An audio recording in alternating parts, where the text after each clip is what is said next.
Alright, we are live. Today we're continuing with finding and reading all the books in Morrowind. Let's see. So, last time, I think it's like 2 weeks ago at this point.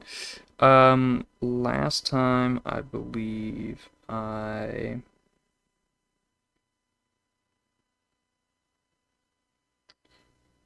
read most. Oh wait, hold on. Oh shit, it's right here. Okay. Uh,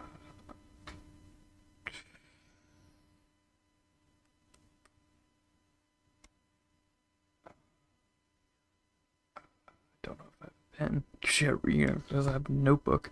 Hold on, let me check real quick if I can find a pen real quick.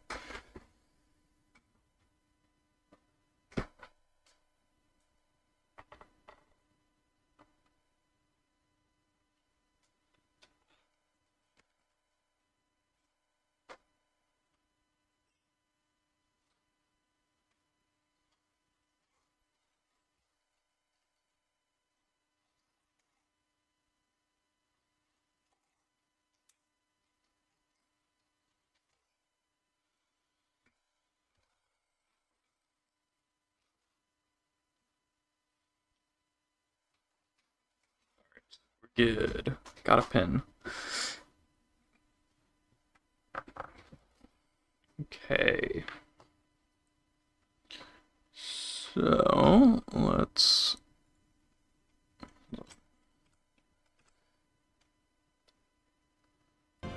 get audio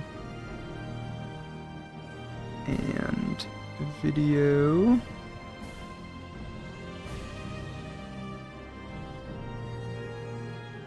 We'll screen this. Okay, music might be a little loud, but I think that's just the loading screen. I think. Yeah, it's just in the loading screen. Alright, so... yeah, last time we read all of the real Baron Zaya. The only thing, though, that I don't know about is part 5 isn't in Vivek's library. Or, this is called the Library of Vivek, I'm pretty sure. But yeah, they don't have much time. They don't have part 5. Which is odd. I don't know why they wouldn't have it, but probably, I mean, it did kind of end sort of abruptly, I guess, here.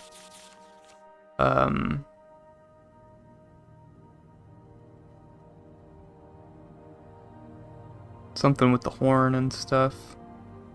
You know, Baron Zaya kind of fucked up.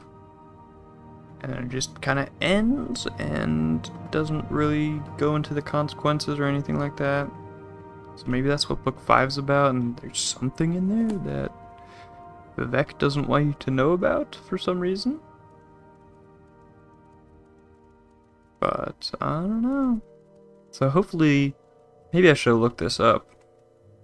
Hopefully I can find book 5 somewhere. Speak, traveler. Because I don't know where else, how I'm gonna find it. Yeah. I mean, there's like a specialty bookseller, who even had like some books that were like in Vivek, the city. Who had some like books that were even like illegal to have. Like they were outlawed, I think. So maybe he has it. I don't remember where that bookseller is though. For now, let's try to find a good book to read. I saw one of Vivek's, what was it? 36 lessons. I could try one of these. The 36 lessons of Vivek, honestly, you know, I've seen some stuff from them before, and it's pretty nonsensical. It's like poetry and stuff, basically, right? So it's, you know, I don't really understand poetry at all, but I'll give it a go, I suppose. We'll read Sermon 27. Gives you better speechcraft. That's good. Alright, let me take a sip of water first.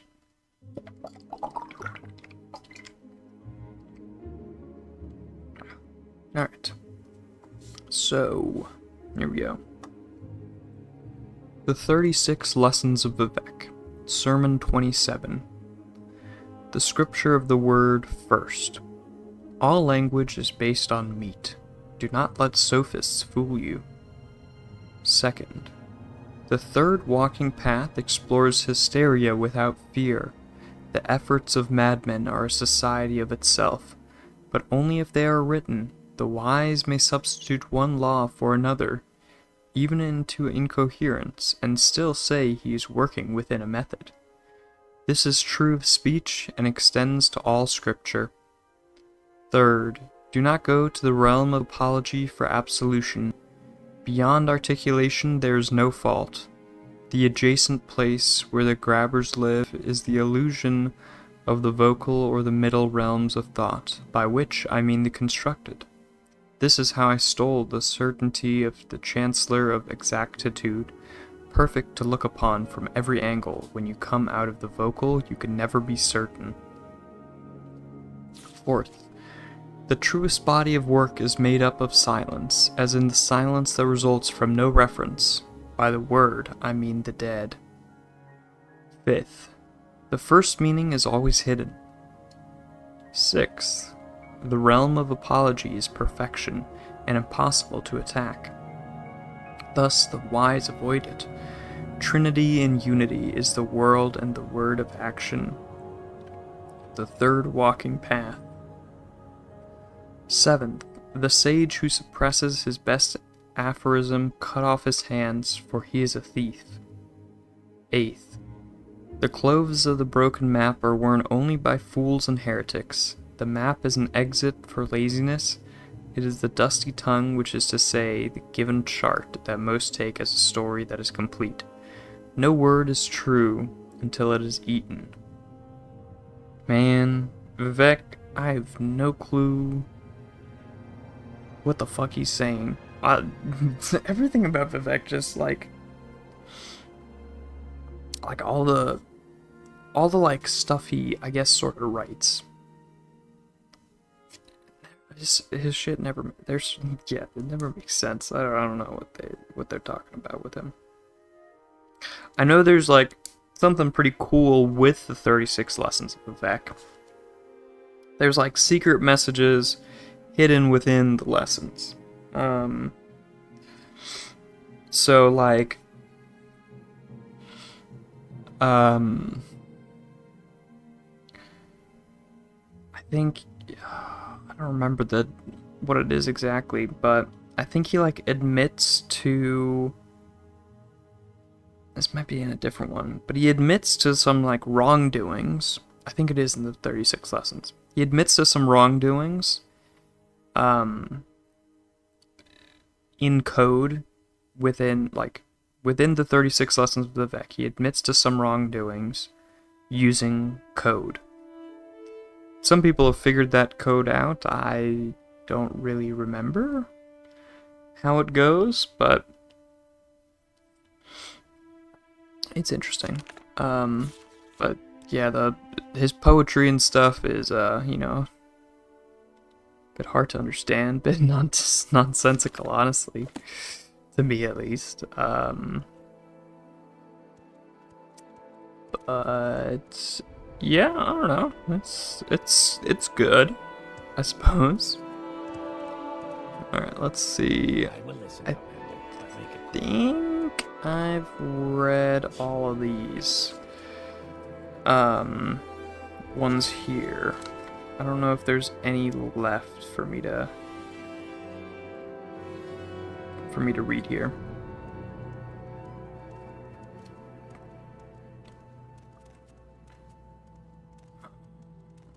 Let's see.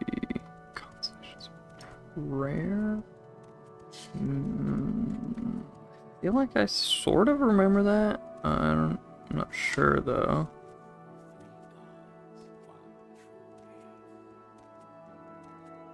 Yeah, no, I've read that one. Definitely read that. True Nobles Code I've read. Mixed Unit Tactics I think I've read.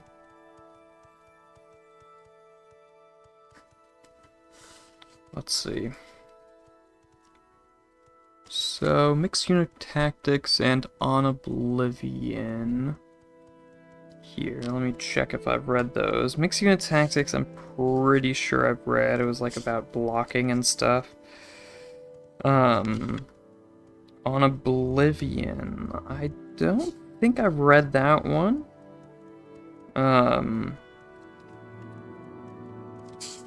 I've read about the gods and stuff, and the princes of Oblivion, the Daedric princes, essentially. They're sort of counted as gods, or they are counted as gods. So I have read some stuff about them, but I don't think anything just specifically just... No, I haven't. I guess I haven't read Mixed Unit Tactics.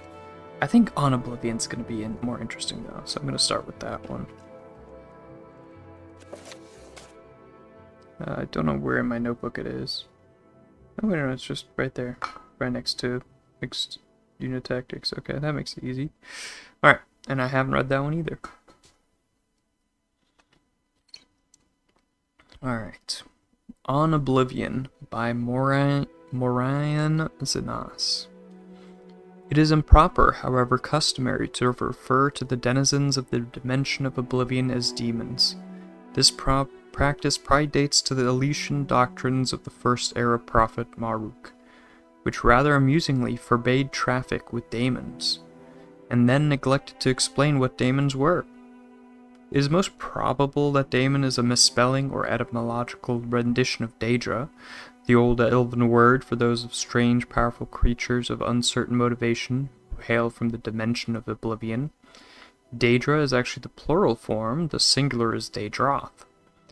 In a later tract by King Hael the Pious of Skyrim, almost 1,000 years later, or 1,000 years after the publication of the original doctrines, the evil machinations of his political enemies are compared to the wickedness of the demons of Oblivion. Their depravity equals that of Sanguine itself. They are cruel as Boethia, calculating as Molag Bal, and mad as Sheogorath. Hael the Pious thus long-windedly introduced 4 of the Daedra lords to written record. But the written record is not, after all, the best way to research Oblivion and the Daedra who inhabit it. Those who traffic with daemons seldom wish it to be a matter of public account. Nevertheless, scattered throughout the literature of the First Era are diaries, journals, notices for witch burnings, and guides for Daedra slayers. These I have used as my primary source material. They are at least as trustworthy as the Daedra lords I have actually summoned and spoken with at length. Apparently, Oblivion is a place composed of many lands, thus the many names for which Oblivion is synonymous. Cold Harbor, Quagmire, Moonshadow, etc. It may be correctly supposed that each land of Oblivion is ruled over by one prince. The Daedra princes, whose names appear over and over in ancient record, though this is not an infallible test of their authenticity or explicit existence to be sure, are the aforementioned Sanguine, Boethia, Molag Bal, and Sheogorath. And in addition, Azura, Mephala, Clavicus Vile, Vermina, Malakath, Hermes, or Hermaeus, or okay, like them, or Herma, there seems to be no one accepted spelling. Mora, Namira, Jigalag, Nocturnal, Mehrunes Dagon, and Periite. From my experience, Daedra are a very mixed lot.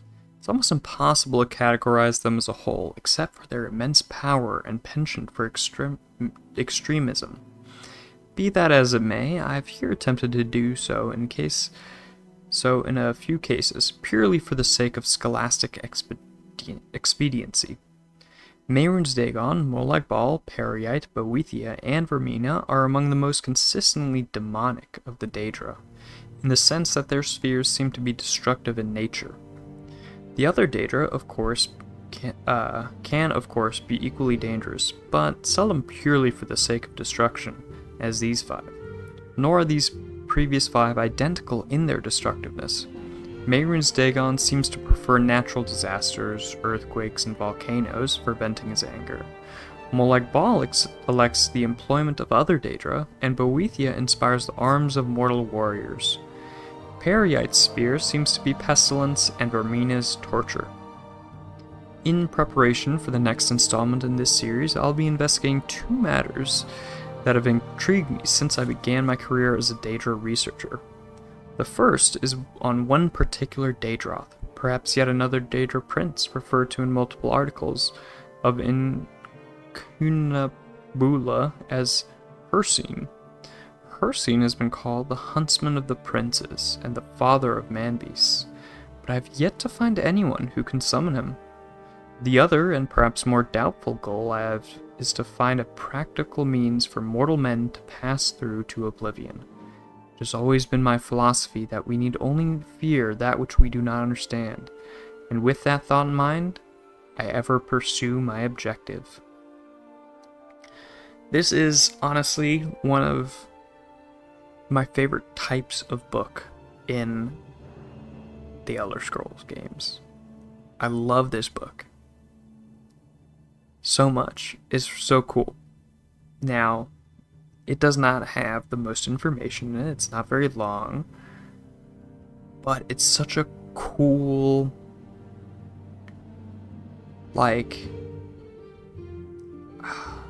method of writing in-game books, in my opinion. Because this is, very clearly written from Morionzina's perspective, and only with the amount of knowledge that Morionzina could possibly have, right? Like, I, of course, having played the games, know way more about the Daedra than this book is talking about. Right? I know, there's lots more that I know, but the way it's presented, even if I didn't know a bunch, it'd still be interesting, but the way it's presented, it's like, this is really a person in the game writing it, and it's like, he's even saying, I could be wrong here in some parts. I don't think there's really anything where he's like,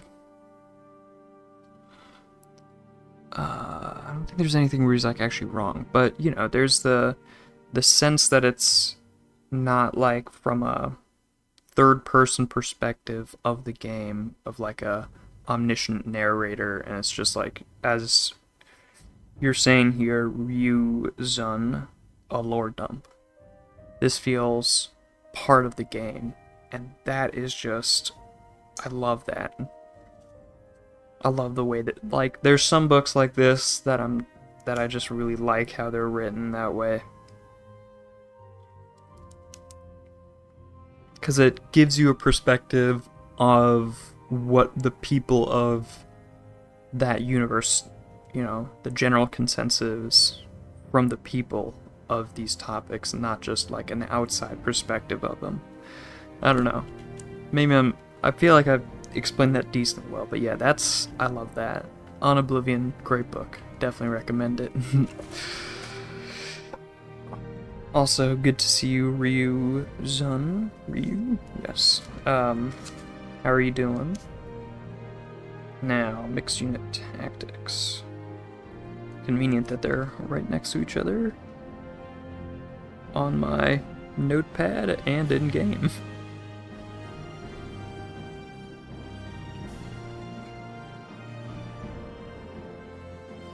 Alright. Mixed Unit Tactics in the 5 Years' War, Volume 1, by Codus Calonis. The legions could learn from the unconventional tactics used by the Khajiit in the 5 Years' War against Valenwood. Sorry. I was stationed at Sphinxmoth Legion Fort on the border near Dune, and witnessed many of the northern skirmishes firsthand. The war started with the so-called Slaughter of Torval. The Khajiit claimed that the Bosmer invaded the city without provocation and killed over 1,000 citizens before being driven off by reinforcements from a nearby jungle tribe. The Bosmer claimed that the attack was in retaliation for Khajiit bandits who were attacking wood caravans headed for Valenwood. In the spring of Third Era 396, the war moved closer to Fort Sphinxmoth. I was posted on lookout and saw parts of the conflict. I later spoke with both Khajiit and Bosmer who fought in the battle, and it will serve as an excellent example of how the Khajiit used a mixture of ground and tree units to win the war. The Khajiit began the fight in an unusual way by sending tree-cutting teams of Kathai Rat and fearsome Senchrat, or battle cats, into the outskirts of Valenwood's forests. When word reached the Bosmer that trees were being felled, allegedly a crime in the strange Bosmer religion, a unit of archers were dispatched from larger conflicts in the south. The Bosmer were thus goaded into splitting their forces into smaller groups. The Bosmer archers took up positions in the remaining trees, whose branches were now 20 or more feet apart, allowing some light into the forest floor. The Bosmer bent the remaining trees with their magics into small fortifications from which to fire their bows. When the tree cutters arrived the next morning, 6 Khajiit fell to the Bosmer arrows in the first volley. After that, the Khajiit took large wooden shields from the backs of the Senchrat and made a crude shelter. The Khajiit, even the enormous Senchrat, were able to hide between this shelter and one of the large trees. When it became apparent that the Khajiit would not leave their shelters, some Bosmer chose to descend and now engage the Khajiit sword to claw. When the Bosmer were nearly upon the shelter, one of the Khajiit began playing on a native instrument of plucked metal bars. This was a signal of some kind, and a small group of the man-like Ohms and Ohmsrat emerged from covered holes in the forest floor. Although outnumbered, they were attacking from behind by surprise and won the ground quickly. The Bosmer archers in the trees would still have won the battle were they not having troubles of their own. A group of Dagi and Dagi Rat, 2 of the less common forms of Khajiit who live in trees of the Tenmar forest, jumped from one tree to another under a magical cover of silence. They took up positions in the higher branches that could not hold Bosmer's weight. When the signal came, they used their claws and either torches or spells of fire, accounts from the 2 survivors I spoke with vary on this point, to distract the archers while the battle on the ground took place. A few of the archers were able to flee, but most were killed.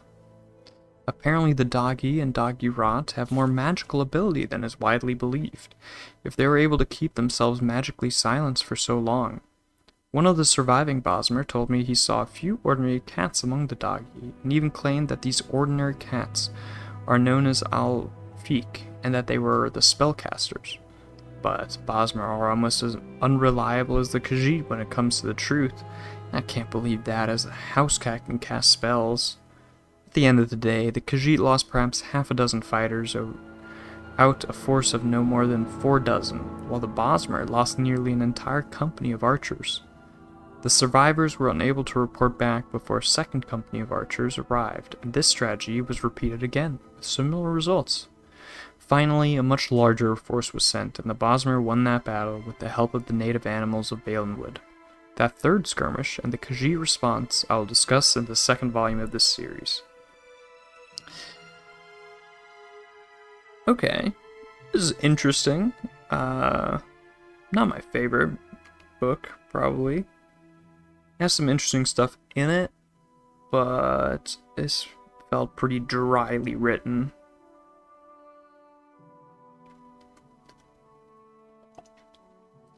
Which, I mean, I guess makes in-game sense as well, since it's, you know, a military tactics book. Alright, I always wanted to do something like this, but I never got around to it. I'll have to watch the other streams too, since I kind of got halfway in the series. Yeah, I mean, I'm having a great time doing it. Honestly, I'm so glad. I wasn't sure whether, like, I'd get bored after, like, doing it for one stream. I was like, oh no, it might be, you know, it's probably going to take a while to do, but it's been so fun. It's, like, probably my favorite stream. I do it every Friday. Oh, I love it. Hello, Aruma. How are you doing? Was he playing? Yeah, Elder Scrolls 3 Morrowind. Reading the books in the game. Game's really developed, has a really developed lore. Yeah, it's probably one of my favorite fictional universes. I've spent many, many hours learning about the universe and playing the games as well. But yeah, the Khajiit are they're pretty interesting, but in-game, honestly, I guess it's just too hard to adapt some of the Khajiit stuff to, like, you know, be playable in-game. Because, you know, you barely get kind of some idea for what the Khajiit, you know, some of the variation of the types of Khajiit there are. But it's basically, depending on what star sign a Khajiit is born under. It's like, you know, in real life how you have, like, what is it, like the Pisces and stuff? Astrology? Is that what it's called? You know, the Khajiit have that as well, but it, you know, actually affects their body pretty dramatically. So depending on what star sign they're born under, actually, yeah, it might not be star. It's phases of the moon, zodiac signs. Yeah, so it's similar to that, but it's not star signs. It's phases of the moon. I don't know why I was thinking star signs. Depending on what phase of the moon they're born under, their body is completely different. So you know, my character here, I usually don't play as Khajiit, but, you know, my character here is one type of Khajiit, the very humanoid kind of type of Khajiit. Yeah, they're cat people. It's a very humanoid cat person. So that's just one of the types of Khajiit. And so that would be, I guess, the names are in the Khajiit language, which, you know, anything that's, you know, like that. I don't know where it says it. But yeah, so there's like a bunch of different forms that Khajiit come in. So there's the, you know, regular humanoid one. There's one that's like really big. Yeah, so the Sencha Ra, they're like big lions. And then there's the Alfiq, I think. Yeah, Alfiq, and those are like little house cats. There's a couple other ones as well, but you know, house cat, lion, humanoid cats, and it just depends on what phase of the moon it is. It's kind of cool, but yeah, you can't really adapt that all too easily to video games. How would I rate the combat? It's pretty bad. Combat is definitely not one of the Elder Scrolls series' strong suits.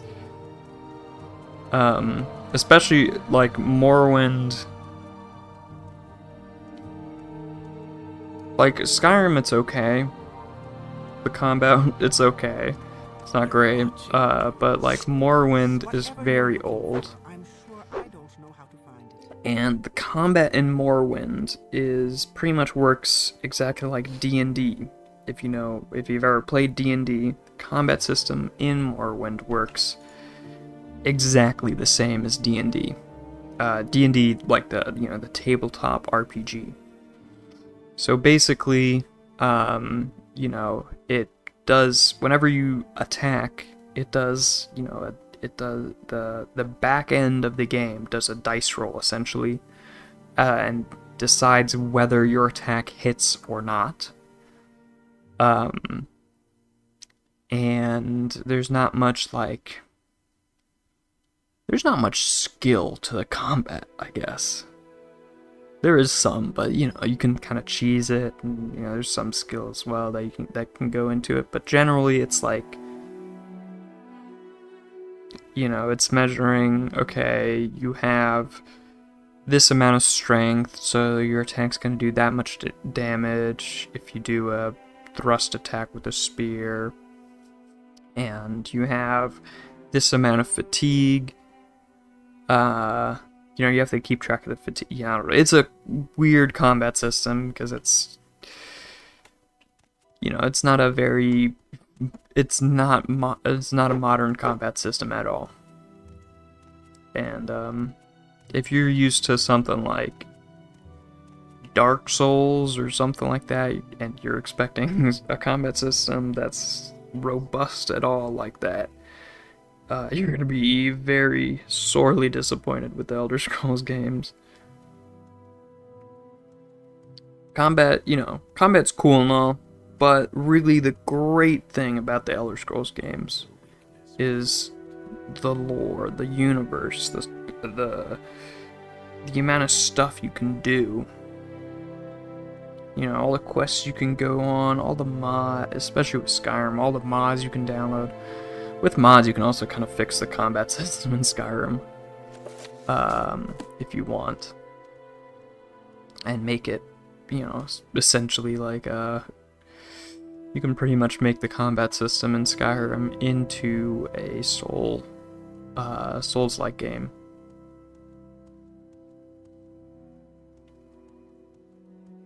Five Songs of King Ultharth. Have I read that one? But, you know, I love the Elder Scrolls games, but I can't bring myself to say the combat is good.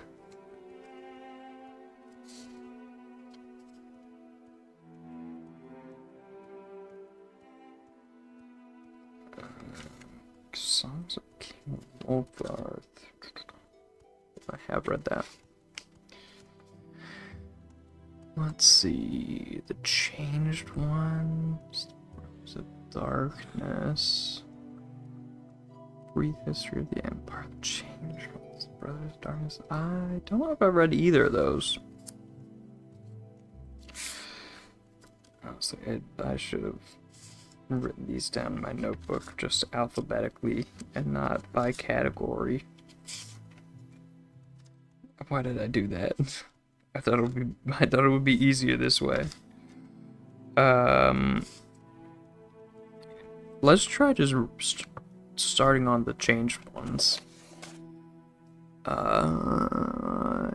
Yes, I'm just gonna read it first, and then by reading it, I'll probably know what category it goes into and make it easier to find in the notebook.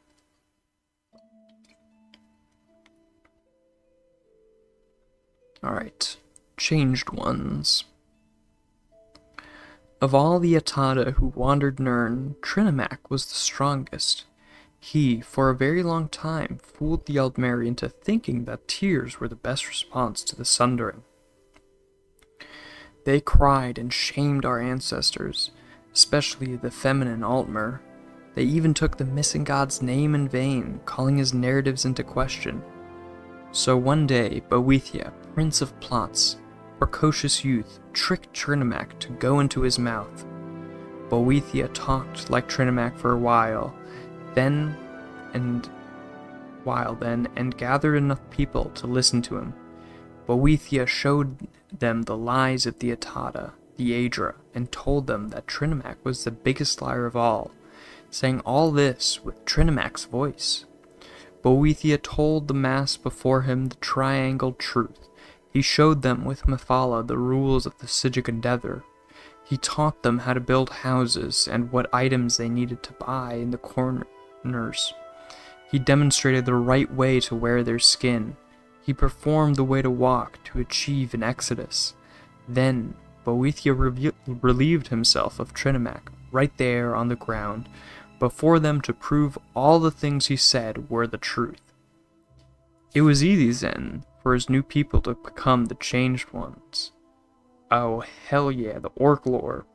Doesn't really, doesn't really say it exactly, but yeah. Boethia ate Trinimac and then shit him out, and then the Trinimac's followers, at least some of them, bathed in the shit and became orcs.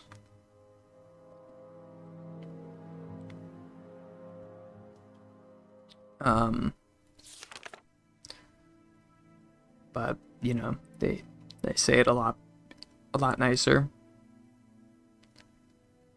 Yeah, that's a fun one. Okay, the changed ones. I don't know what category that would go into.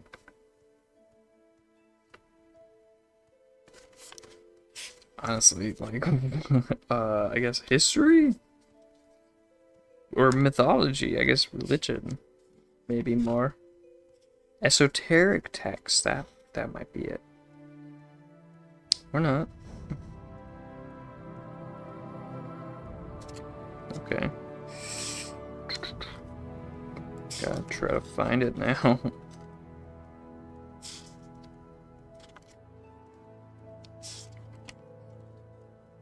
Why did I do this? Why did I do it like that?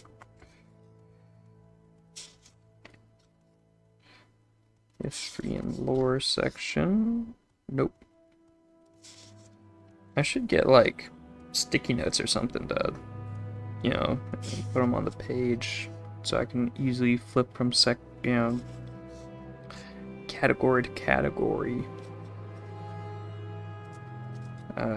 Cause right now I have to like manually flip and find each category myself.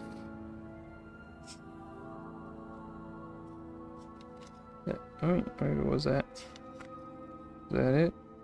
Nope. Ugh.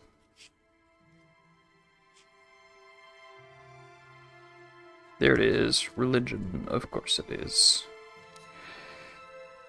Okay.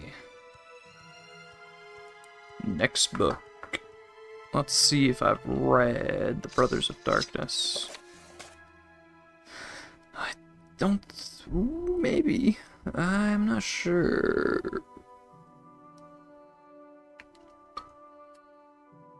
It's a faction book. I think I have read it. I'm pretty sure I have. But let's make sure real quick. At least this time I know. Yeah, Brother of Darkness. I read that. Alright. Any other books in this library that I haven't read? I think I've read all the books in the library at this point. Back in Mephala? Maybe not.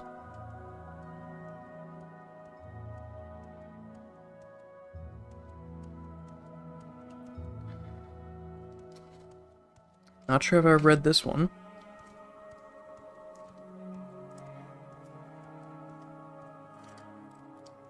But I'm pretty sure I have. Yes, I have. Okay. I think I read every book at the library here. So I'll have to find a new source of books, I guess. I think the best bet would be to try to find that bookseller. I just went back up into the library. Okay. Okay, I'm going in circles. I think the best bet would be... Oh my god, I'm lost. Pretty sure it's this way, maybe? Go to the sewers. There we go. Okay. I think the best bet would be finding the the bookseller in Vivek. What is this guy over here doing? Hello. I'm waiting. What's up? Oh, got spells and stuff. Okay. I can't really use any of this stuff. And some potions. Why could just stand there? I don't know. Okay, well, let's see. Can I go in here? High Fane. There might be some, at least some religious texts here. Go ahead. Okay, I've read those. Daedra. Incision Dumber. Bummer Law. Ooh, I was right. Got Sermon 10 of the 36 Lessons of Vivek. Time to read something I'm not going to understand at all.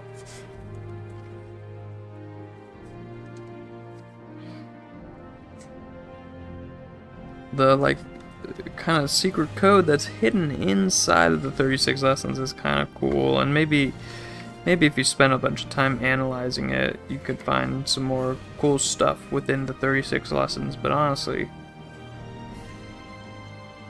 all the stuff Vivek does makes no sense to me.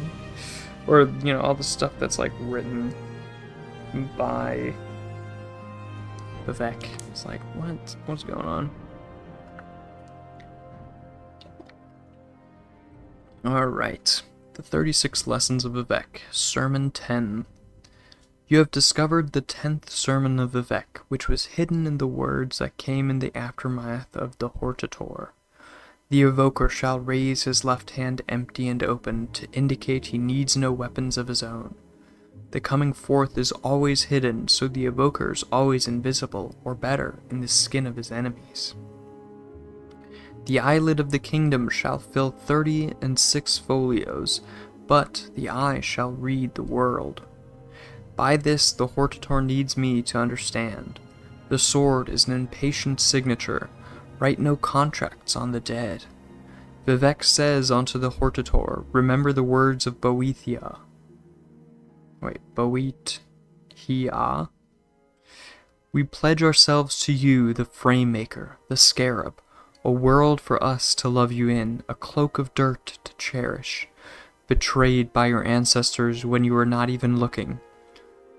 Horae Magnus and his ventured opinions cannot sway the understated. A trick worthy of the always satisfied, a short season of towers, a rundown absolution, and what is this? What is this but fire under your eyelid? Shift ye in your skin, I say to the Trinimac eaters. Pitch your voices into the color of bruise. Divide ye like your enemies in house, and lay your laws in set sequence from the center. Again like the enemy corners of the house of troubles, and see yourself thence as timber, or mud slats, or sheets of resin. Then do not divide, for yet is the stride of Sith is sit, quicker than the rush of enemies, and he will sunder the whole for the sake of a single. For we go different, and in thunder. Sithisit is the start of all true houses, built against stasis and lazy slaves. Turn from your predilections, broken like false maps. Move and move like this. Quicken against false fathers, mothers left in corners, weeping for glass and rain. Stasis asks merely for nothing, for itself which is nothing, as you were in the eight last everlasting imperfections. Vivek says unto the Hortator, remember the words of Vivek. Understand that Sithicist still travels. Vivek says unto the Hortator, remember these words of Vivek. In a phosphorescent mirror of the sky, Vivek says unto the Hortator, remember the words of Vivek. Drowned and smiling. Vivek says unto the Hortator, remember the words of Vivek, intermittent hopes enough. Vivek says unto the Hortator, remember the words of Vivek, to answer all the things. Vivek says unto the Hortator, remember the words of Vivek, not yet queried. The ending of the word is Amsivi. Okay. Some more Vivek type stuff, of course. Oh, okay, we got another one right away. We got the second lesson of Vivek, or sermon 2. All right, another one. Let's try to see if this one makes any sense to me. The 36 Lessons of Vivek, Sermon 2. The Nechaman's wife, who carried the egg of Vivek within her, went looking for the lands of Indoril. Along the journey, many spirits came to see her and offer her instructions. To her son-daughter, the future glorious, invisible warrior poet of Vardenfell, Vivek. The first spirit threw his arms about her and hugged his knowledge in tight. The Nechaman's wife became soaked in the incalculable effort. The egg was delighted and did somersaults inside her, bowing to the 5 corners of the world and saying, "Thus whoever performs this holy act shall be proud and mighty among the rest." The second spirit was too aloof and acted above his station, so much that he was driven off by a headache spell. The third spirit, At-Hator, came down to the Nechaman's wife, while she relaxed for a while under an emperor parasol. His garments were made from implications of meaning, and the egg looked at them 3 times. The first time, Vivek said, "Ha, it means nothing." After looking a second time, he said, there might be something there after all. Finally, giving At-Hator's garments a sidelong glance, he said, "Amazing, the ability to infer significance in something devoid of detail." "There is a proverb," At-Hator said, and then he left. The fourth spirit came with the fifth, for they were cousins. They could ghost touch and probe inside the egg to find its core. Some say Vivek at this point was shaped like a star with its penumbra broken off. Others that it looked like a revival of vanished forms. "From my side of the family," the first cousin said, "I bring you a series of calamites that will bring about the end of the universe." "And from my side," the second cousin said, "I bring you all the primordial marriages that must happen within them. Each one." At this, the egg laughed. "I am given too much to bear so young. I must have been born before." And then the sixth spirit appeared, Black Hands, Mephala, who taught the Velothi at the beginning of days all the arts of sex and murder. Its burning heart melted the eyes of the Nechaman's wife and took the egg from her belly. With 6 cutting strokes, the egg image, however, could see into what it had been before in ancient times, when the earth still cooled and was not blinded. It joined with the Daedroth and took its former secrets, leaving a few behind to keep the web of the world from disentangling. Then the Black Hands of Mephala put the egg back into the Nechaman's wife and blew on her with magic breath until the hole closed up. But Daedroth did not give back her eyes, saying, "God hath 3 keys of birth of machines and of the words between." Within this sermon the wise may find 1/2 of these keys. The ending of the words is Om Sivi. Okay, so this is sort of Vivek's origin story. He's the son of a Nechaman, which is just basically like a farmer, like cattle kind of thing, like these weird bug things.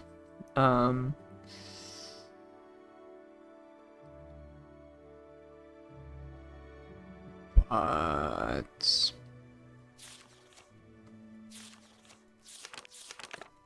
yeah, it's still a strange one, of course, since it's Vivek's lessons. Have I read the Arcturian? I'm sure I have. The Arcturian Heresies. Okay. Pretty sure those are all the books he's got for me.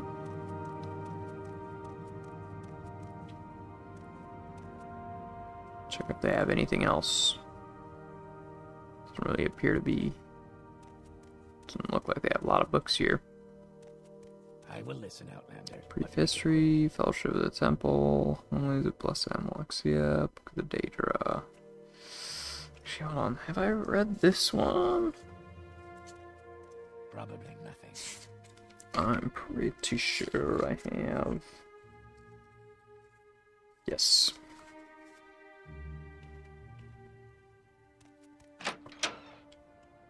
Alright, let's try to find this bookseller. So, Vivek is quite large. As you can see on the map here, this square right here, Vivek Temple.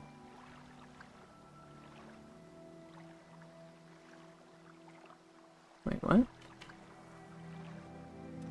Okay, well, this square right here is pretty much this entire island here. So Vivek is pretty huge, honestly, and it is a bit challenging to find something if you don't remember quite where it is. So I'm gonna end up having to kind of stumble along trying to find it. I have a kind of vague recollection of the location. I'm pretty certain that it is in the Wasteworks, the bookshop. Brewers and Fishmongers Hall. No. Well, I mean, might as well just check what this place is. I'm waiting. Yeah, it's an alcohol kind of shop, Speak quickly, Outlander, or bar or something. We're not gonna have any books there. Let's check the other side.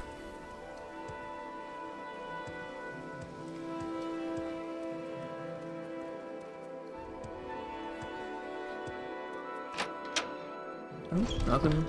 Oh, here we go. Tanner's and Miners Hall. This could be interesting.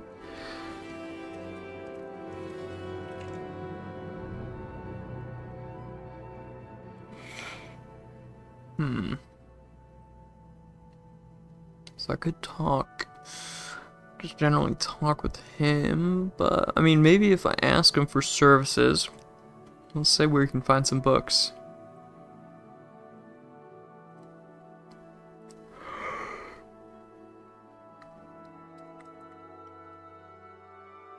To the temple, go to the high fane. Beyond that, there are many independent smiths, traders, alchemists, clothiers, booksellers, craftsmen, and tradesmen.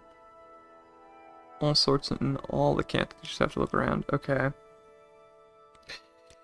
Yeah, there's so many booksellers and stuff, I guess. Or, you know, so many merchants all over the place that it would be hard for them to just be like, yeah, this is where you want to go. Might have to check all the wasteworks in all the cantons, because I mean, that's like the only thing I'm pretty certain of on location is that it's in the wasteworks. Farmers and Laborers Hall, and it's probably not gonna be here on this level. Isn't it his? I'm pretty sure he's like a. He's from a quest, I'm pretty sure, like the main quest line.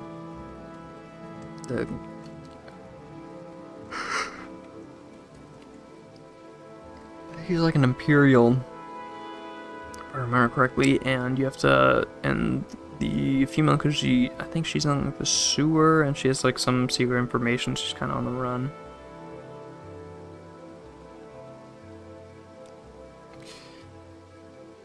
Yeah, since it's yeah. Yeah, for sure. Yeah, this is the guy, but I think this means I might be in the right area.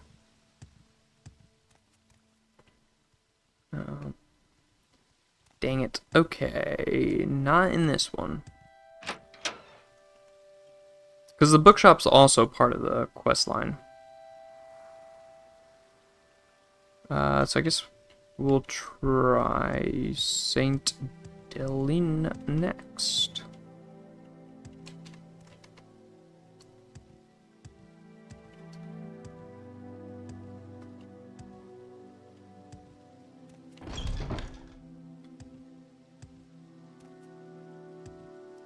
But yeah, I'm really not sure where it could be. Which is not great. There doesn't seem to be any shops on this floor. Wait, I wonder if I go local view here. Ah, ha ha ha.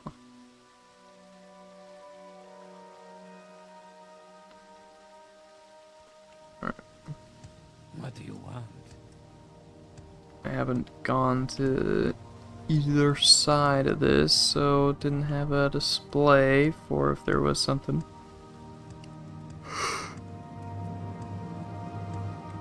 Okay. 2 down.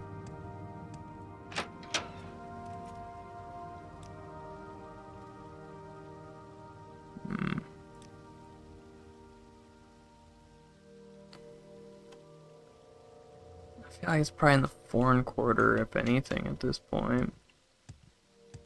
It's not in the foreign quarter, I'm not sure.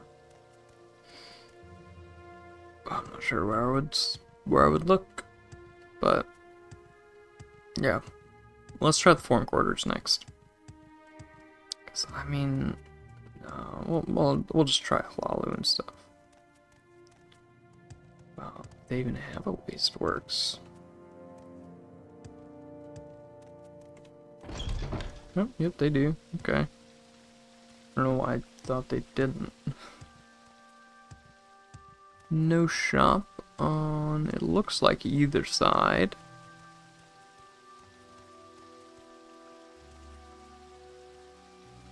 Prison cell, okay. Guess it is Redoran, so it makes sense they have prison cells here, but... Ooh, no, this looks... I think it might be here. I know it's not this guy, but let's just check him out. Does he, I mean... Damn, he's got lots of stuff. Ooh, this is a good book. I don't have enough money.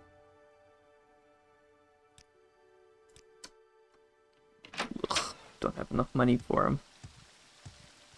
But this layout looks super familiar. I think... We're watching you, scum. What the heck? There is someone watching me. I can I tell. don't know. Okay. We're watching. This layout is pretty precisely what I feel like I remember the bookstore being in. So it's gotta be, maybe it is in Hlalu then. Since I get the feeling Hlalu and Redoran are gonna be similarly, gonna have a similar layout for the Wasteworks.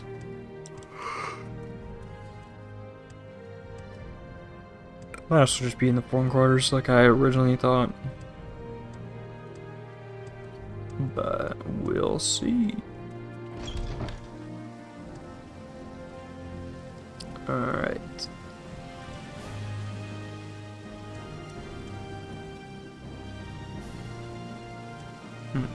Yeah, I don't think it's here. Definitely does not seem... Oh, yeah, no, it's not here. Bookshop is in one of the other canyons, then. Go ahead.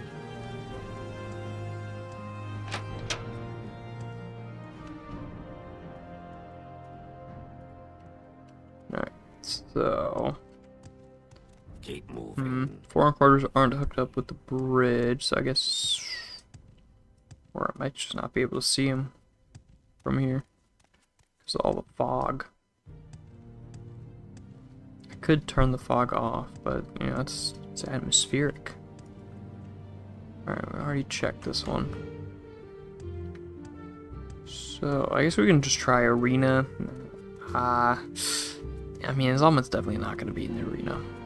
But so then Telvanni is after we're that. I mean, Telvanni, they usually have a big selection of, I mean, they're wizards, so they gotta have a good selection of books, right?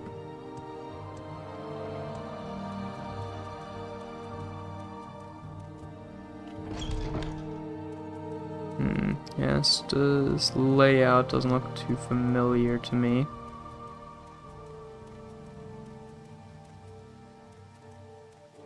Like, too... Whoa. Yeah, I mean, I've been here before. At the arena. But, it's been quite some time.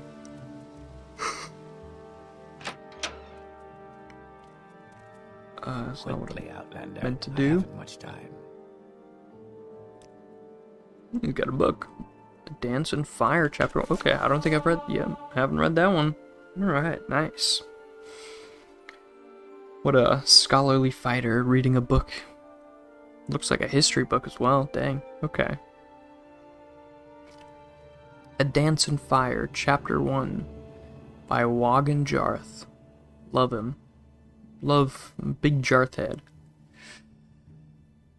Scene: the Imperial City, Cyrodiil. Date: 7 Frostfall, 3rd Era, 397. It seemed as if the palace had always housed the Atreus Building Commission, the company of clerks and estate agents who authored and notarized nearly every construction of any note in the Empire. It had stood for 250 years since the reign of Emperor Magnus, a plain-fronted and austere hall on a minor but respectable plaza in the Imperial City.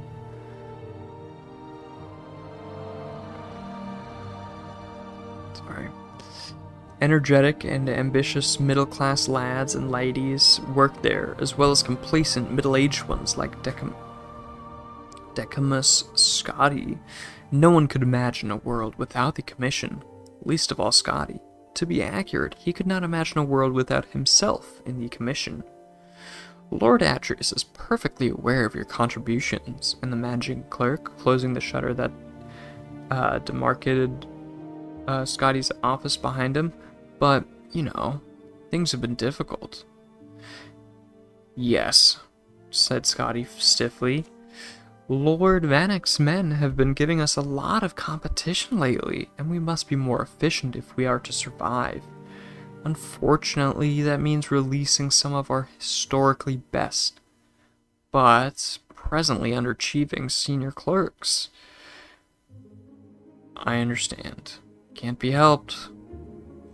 I'm glad you understand, smiled the clerk, smiling thinly, and withdrawing. Please, have your room cleared immediately. Scotty began the task of organizing all his work to pass on to his successor. It would probably be young Imbralius who would take most of it on, which was as it should be. He considered philosophically. The lad knew how to do business. Scotty wondered idly what the fellow would do with the contracts for the new statue of Saint Alicia for which the Temple of the One had applied. Probably invent a clerical error, blame it on his old predecessor Decimus Scotti, and require an additional cost to rectify. I have correspondence for Decimus Scotti of the Atreus Building Commission. Scotti looked up. A fat-faced courier had entered his office and was thrusting forth a sealed scroll. He handed the boy a gold piece and opened it up. By the poor penmanship and atrocious spelling and grammar and overall unprofessional tone, it was manifestly evident who the writer was. Leotus Juris, a fellow clerk some years before, who had left the commission after being accused of unethical business practices. Dear Scotty, I imagine you always wondered what happened to me, and the last place you would have expected to find me is out in the woods. But that's exactly where I am. Haha! If you're smart and want to make a lot of extra gold for Lord Atreus and yourself, haha, you'll come down to Valenwood too.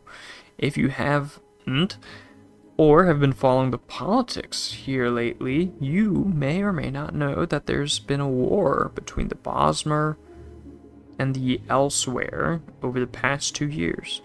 Things have only just calmed down, and there's a lot that needs to be rebuilt. Now, I've got more business than I can handle, but I need someone with some clout. Someone representing a respected agency to get the quill in the ink. That someone is you, my friend. Come and meet me at the Thur Pascos Tavern in Fallen Nesty Valenwood. I'll be there 2 weeks. You won't be sorry. Juris. P.S. Bring a wagon load of timber if you can. What do you have there, Scotty? Asked a voice. Scotty started. It was Imbralius, his damnable handsome face peeking through the shutters, smiling in that way that melted the hearts of the stingiest of patrons and the roughest of stonemasons. Scotty shoved the letter in his jacket. Personal correspondence, he sniffed. I'll be cleared up here in just a moment. I don't want to hurry you, said Imbralius, grabbing a few sheets of blank contracts from Scotty's desk. I've just gone through a stack, and the junior scribe's hands are all cramping up. So, I thought you wouldn't miss a few. The lad vanished. Scotty retrieved the letter and read it again. He thought about his life, something he rarely did. It seemed a sea of gray with a black, insurmountable wall looming. There was only one narrow passage he could see in that wall. Quickly, before he had a moment to reconsider, he grabbed a dozen of the blank contracts with the shimmering gold leaf. Atreus Building Commission by appointment of His Imperial Majesty, and hid them within the satchel with his personal effects. The next day, he began his adventure with a giddy lack of hesitation. He arranged for a seat in a caravan bound for Valenwood, the single escorted conveyance to the southeast, leaving Imperial City that week. He had scarcely hours to pack, but he remembered to purchase a wagon load of timber. It'll be extra gold to pay for a horse to pull that, frowned the convoy head. So I anticipated, smiled Scotty with his best Imbralius grin. 10 wagons in all set off that afternoon through the familiar Cyrodiilic countryside, past fields of wildflowers, gently rolling woodlands, friendly hamlets. The clap of the horses' hooves against the sound of the stone road reminded Scotty that the Atreus Building Commission constructed it. 5 of the 18 necessary contracts for its completion were drafted by his own hand. Very smart of you to bring that wood along, said a gray-whiskered Breton man next to him on his wagon. You must be in commerce. Of sorts, said Scotty in a way he hoped was mysterious before he introduced himself. Decimus Scotty. Griff Mallon, said the man. I'm a poet. Actually, a translator of old Bosmer literature. I was researching some newly discovered tracts of the Morrowind play bar 2 years ago when the war broke out and I had to leave. You're no doubt familiar with the Morrowind if you're aware of the Green Pact. Scotty thought the man might be speaking perfect gibberish, but he nodded his head. Naturally, I don't pretend that the Morrowind is as renowned as the Mahalaydon or as ancient as the Dancir Gol, but I think it has a remarkable significance to the understanding of the nature of the mineralific Bosmer mind, the origin of the wood elf aversion to cutting their own wood or eating any plant material at all, yet paradoxically their willingness to import plant stuff from other cultures, I feel can be linked to a passage in the Morrowind. Malone shuffled through some of his papers, searching for the appropriate text. To Scotty's vast relief, the carriage soon stopped to camp for the night. They were high on a bluff over a gray stream, and before them was the great valley of Valenwood. Only the cry of seabirds declared the presence of the ocean to the bay to the west.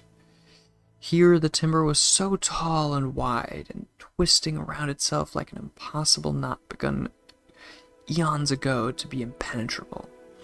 A few more modest trees, only 50 feet to the lowest branches, stood on the cliff at the edge of the camp. The sight was so alien to Scotty, he found himself so anxious about the proposition of entering the wilderness that he could not imagine sleeping. Fortunately, Malin had supposed he had found another academic with a passion for the riddles of ancient cultures.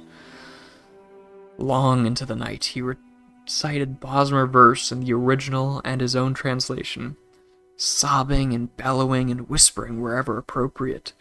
Gradually, Scotty began to feel drowsy, but a sudden crack of wood snapping made him sit straight up. What was that? Malin smiled. I like it too. Convocation in the malignity of the moonness speculum. A dance of fire.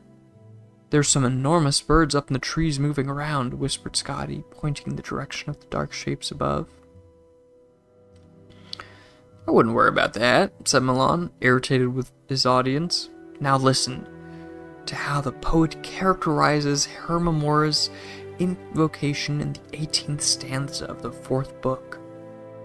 The dark shapes in the trees were some of them perched like birds, others slithered around like snakes, and still others stood up straight like men. As Malin recited his verse, Scotty watched the figures softly leap from branch to branch, half gliding across the impossible distance for anything without wings. They gathered in groups and then reorganized until they had spread to every tree around the camp. Suddenly, they plummeted from the heights. Mara, cried Scotty, they're falling like rain. Rice seed pods, Malin shrugged, not turning around. Some of the trees have remarkable. The camp erupted into chaos. Fires burst out into wagons, and the forces wailed for mortal blows. Cracks of wine, fresh water, and liquor gushed their contents to the ground. A nimble shadow darted past Scotty and Malin, gathering sacks of grain and gold with impossible agility and grace. Scott had only one glance at it, lit up by a sudden nearby burst of flame. It was a sleek creature with pointed ears, wide yellow eyes, mottled pie fur, and a tail like a whip. Werewolf, he whimpered, shrinking back. Katharot, groaned Malin. Much worse. Khajiit cousins or some such thing come to plunder. Are you sure? As quickly as they struck, the creatures retreated.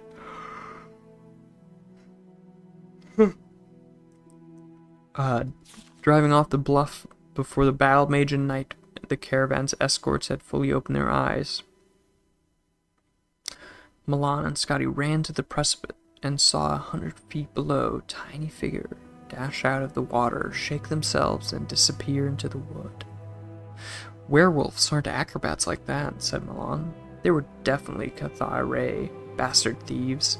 Thanks Stendar they didn't realize the value of my notebooks. It wasn't a complete loss. Nice book, man. Surprised you had any, honestly.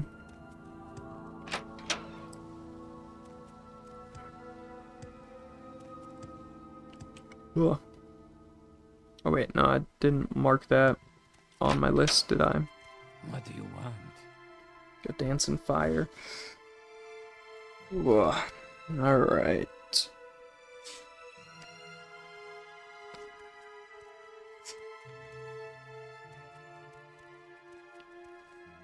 What section would that fall? Probably fiction?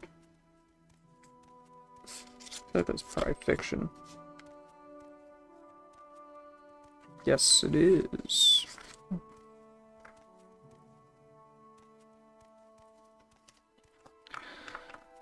Alright, let's keep trying to find...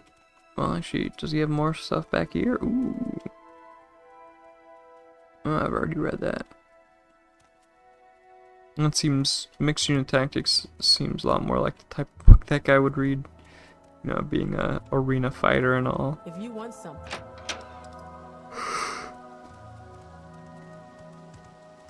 Ooh, Let's man. not make this official, Outlander. Move along. I Gonna try to find that bookshop. And probably go to bed.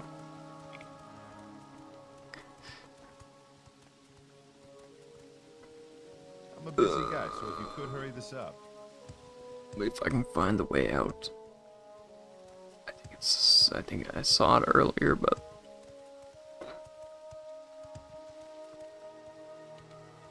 what the heck?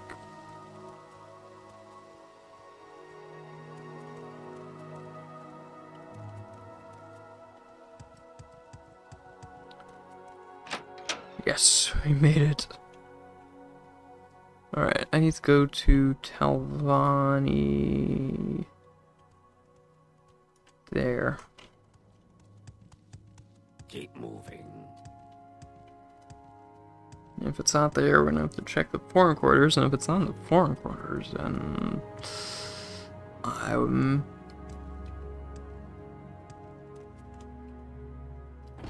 I'm at quite the loss. I have no clue where else it could be. If you're here for trouble, you'll get more. Okay, got an alchemist. Talvani sorcerer. Enchanter and a mage. Oh man, I don't think it's in the Talvani place. I might also miss it completely, maybe. Oh, no. Okay, hold on. Lizard's Head. I remember something like that. Probably from something else, though.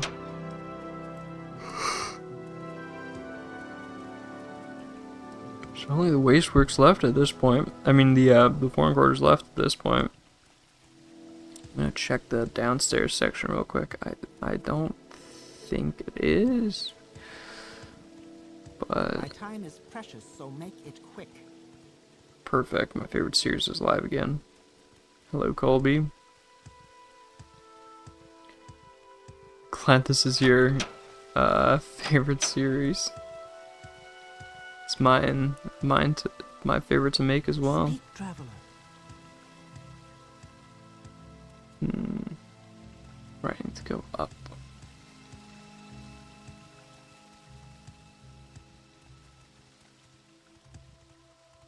I could definitely pretty easily look this up, but it's also kind of fun just trying to find it myself. Alright, so the foreign quarters are the last two spots I can check. And if it's not in the foreign quarters, then I guess I probably remembered the location wrong. And I don't really have a clue.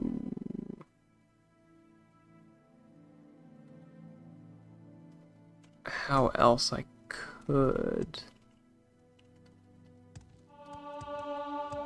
Could find it.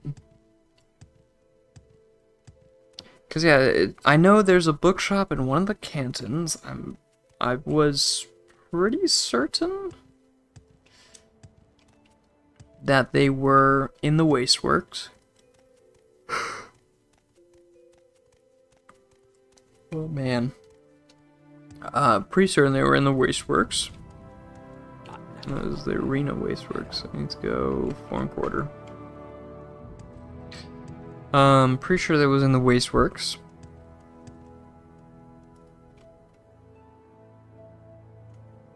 I don't know why it's saying there's a foreign quarter thing there. I guess there's one too many map markers for the foreign quarter for some reason. Oop, I don't want to be falling down. I'm already at like way too little health.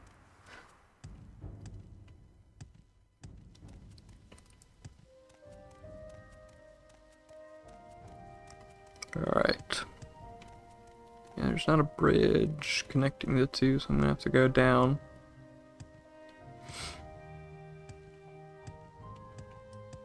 Vec is such a big city, honestly. It is ginormous.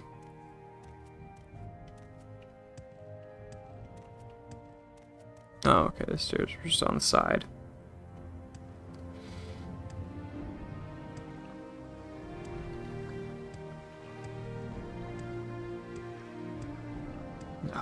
Morrowind music is so nice and calm and relaxing.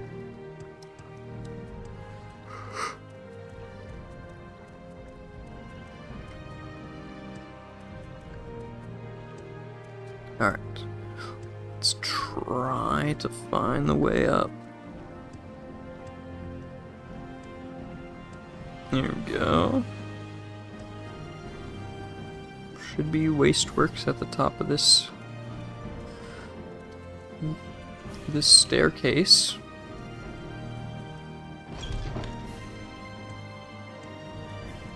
My time is precious. Alright. Ooh. Okay. Please, please let this be the right spot. I think this is it. Yes, we found it. Of course, it's the last place I looked. Maybe look through all the other places first, but found it. Not now. There's tons of books here. This is more books than the Library of Vivek. It suffers wounds. What, dude? What the fuck? You have so many books. Holy shit. I guess this is also an easy way to look through. He has... Oh, okay. I just read Dance with the first one. He's got the rest of the series here. Dang, okay. Let's see...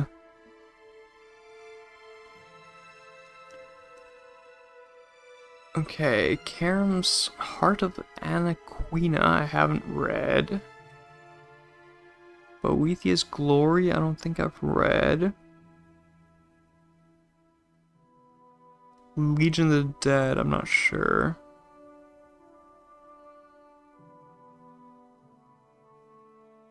And Gasta Kvata Kvakis I don't think I've read. So there's quite a few here that I haven't gotten to, so that's exciting.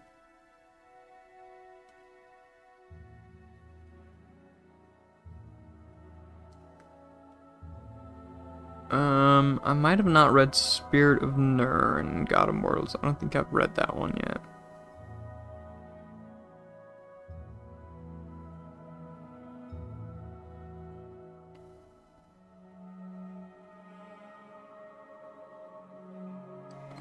Clan Mother Onisi, I don't think I've read.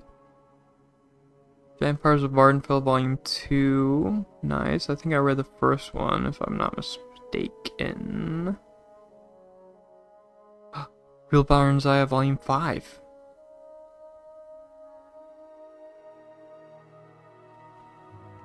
Okay. So... it should be on his shelves. Hello, Jasper. But yeah, this guy has more. Sorry, I was playing Spider-Man 2. It's all good. You don't really seem to like these streams all too much anyway.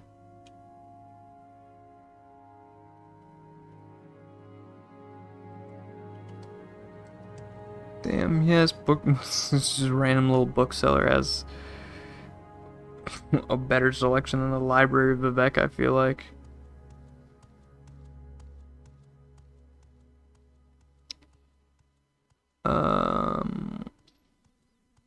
Let's see. There's one last thing I could read. I mean, I guess I was organized as the library.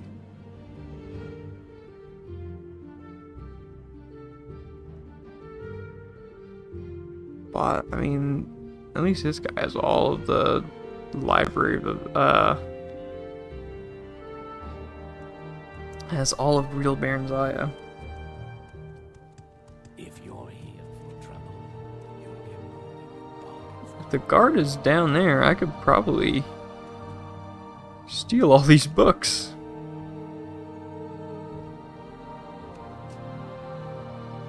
Pretty easily.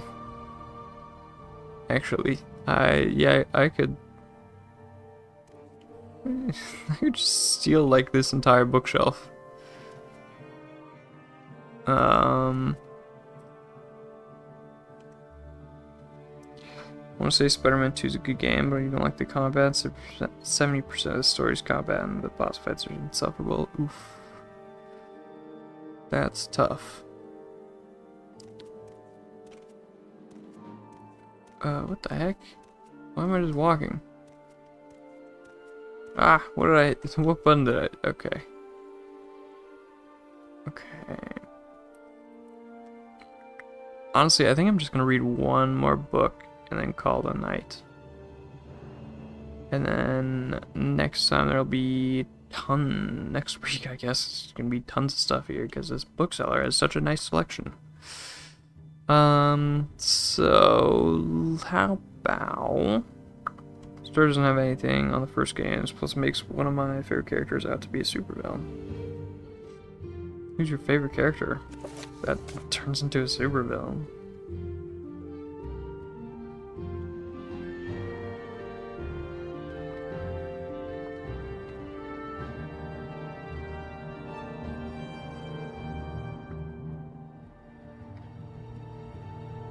One of and Venom. I mean, that's pretty typical for Venom. I mean, he's like more anti-hero, I guess, but it's not that big of a surprise for him to be the supervillain. I mean, that's how he got his start, was being a villain. Venom 1 and 2 are great movies. Scene 1, it was fine. It was good.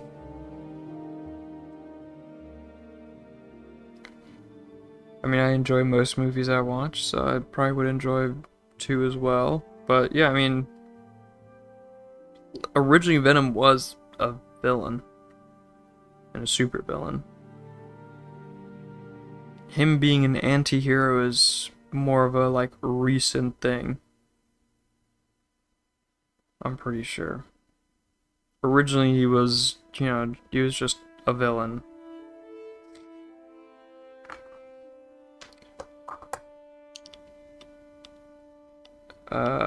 Like he got his start being like, an evil symbiote that infects Spider-Man and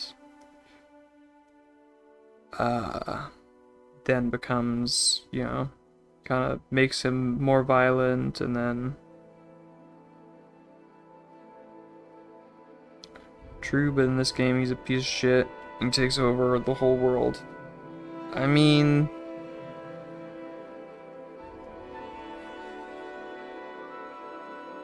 he was always kind of a piece of shit originally. I don't know, man. But yeah, I mean, I get it when you like a character a lot and then,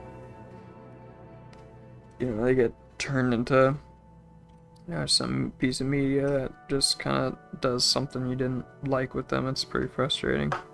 I get it.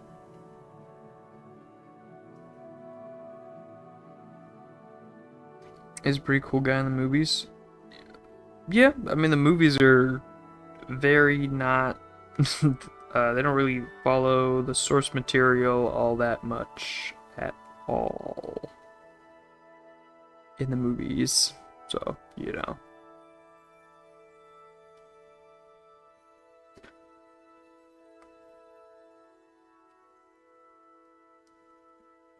He's not all, he's similar to the source material, but they do, I think, a good chunk of stuff differently in the movies, if I remember correctly. I haven't watched the movie in like years though, and I only watched it one time.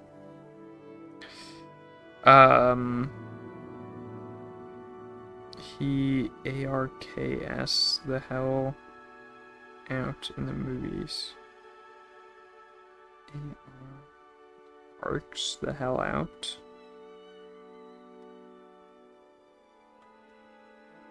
I don't know, man. Arcs. He arcs the hell out. in the movies. Like character arc. Oh, yeah. I guess that's kind of in the comics. The reason he's the reason Venom goes crazy is because he attaches to Deadpool, and his mind gets overwhelmed. And he becomes crazy, and then the next person after Deadpool that he like bonds with is Spider-Man. And then Spider-Man is, I guess, such a stabilizing mind to be in after Deadpool that he just becomes obsessed with Spider-Man. And he's like, Spider-Man's perfect for me. And he's like, I just want to be with Spider-Man.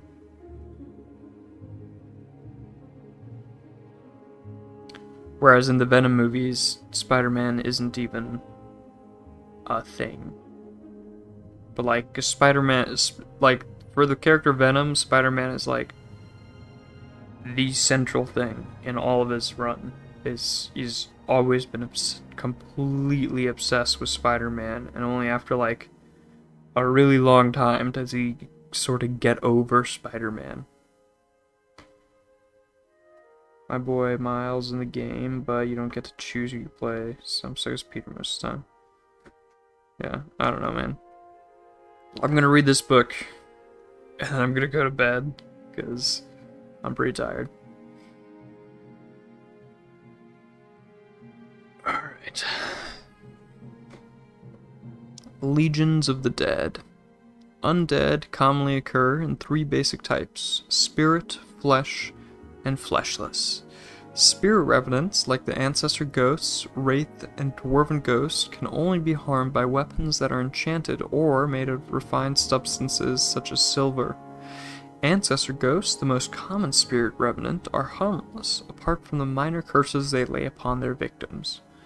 Wraiths are similar to ghosts, but they are capable of inflicting wounds to the careless explorer. Dwarven ghosts are more dangerous still, but they generally appear only in dwarven ruins. Fleshy revenants, or zombies as they are often called in the West, are known as bone walkers in Morrowind. Magic preserves the bone walker's flesh remains along with the bones and spirit. Bone walkers are readily identified by the sharp protuberance of bone and metal employed in the rituals that bind them to this plane.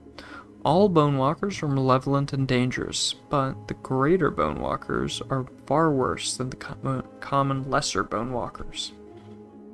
Thankfully, normal weapons harm bone walkers. It is difficult to generalize about fleshless revenants or skeletons. The agility and fighting ability of the animated remains may depend on the abilities of the revenant's former life, and may therefore be weak or strong, or more or less capable with weapons and shields. Fortunately, enchanted weapons are not needed to destroy skeletons. An exception is the Bone Lord, a peculiar form of revenant that seems to derive its powers more from its spirit energies than from the substance of its skeletal remains. Bone Lords are very powerful and very dangerous. Normal weapons don't affect them. Vampires were believed to be extinct in Morrowind for centuries. Dummer cultures had a special hatred for vampires, and in earlier times the Ordinators and buoyant armatures hunted them to extinction. In recent years, however, vampires have either begun to sneak into Morrowind or long dormant ones have been awakened. Vampires vary in their substance and power according to their age and accumulate lore, but even the weakest vampire is immeasurably stronger than most other undead. Note, ash vampires are not vampires and are not undead. Ash vampires are extremely dangerous, while their spirit and substance may indeed be preserved by some magical process. The holy warriors of the Tribunal Temple report that spell effects known to affect the undead have no effect on ash vampires. Alright, that was a bit of a dry book to end on. Felt kind of like just a more like a lore dump than some other books.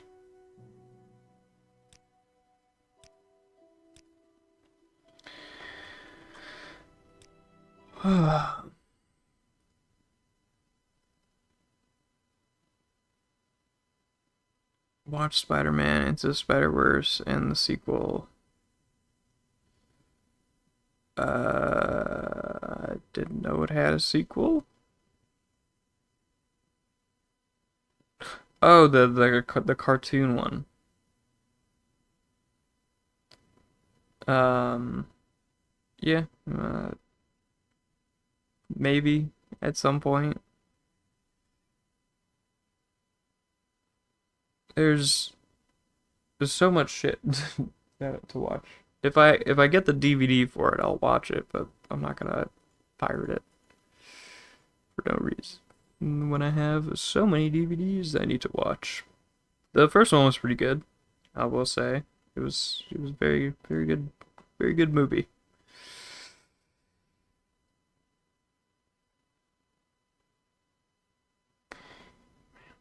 All right, I'm gonna go to bed. I'm still tired from my fucking trip. Relation Vacations are supposed to be relaxing, but they never are. Pretty much. The second one's better, which is crazy because the first one's so good.